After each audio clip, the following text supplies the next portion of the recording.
Assalamu alaikum wa rahmatullah.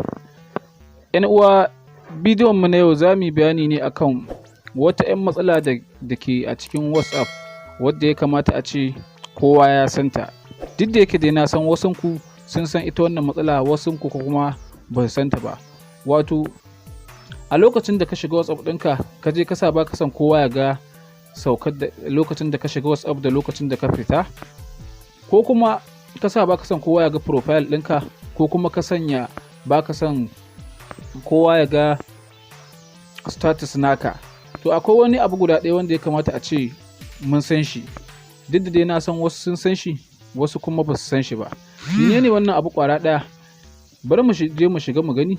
Ga ne yanzu na shiga WhatsApp ɗina, daga nan sama za ka je ka danna inda ke da wannan 3 dot ɗin, dogon nan ƙwara uku, to sai ka danna shi. Da zaran ka danna za ka shiga setting.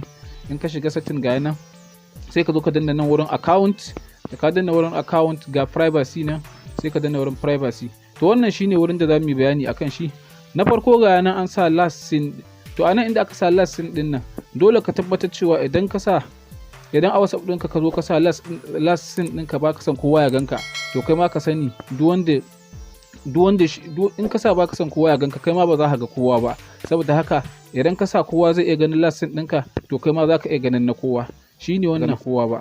To wannan nan ƙasa kuma ga nan, daga nan ƙasa ai block contact ne, shi ma mun san yadda za a blocking din mutum. Ga nan yanzu nan wuraren sai ka danna daga nan wajen plus din nan, in ka danna gashi nan za ka ga inda za ka dauko number da za ka yi blocking. Misali in ga nan ko ga nan yana loading, to kun ga hannaye blocking din shi, to kana iya kuma bi haka ka dai duk wanda ka taba dai ga nan da ka shiga za ka yi blocking din shi. To wannan dama shine abin da nace bari in ƙara muku bayani akan shi.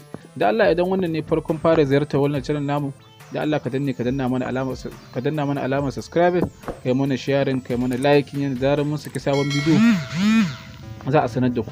Wannan abu ne da naga ya kamata a ce mun dan yi bayani akan shi, duk da dai na san wasu sun san wannan bayanin, wasu kuma ba su san shi ba.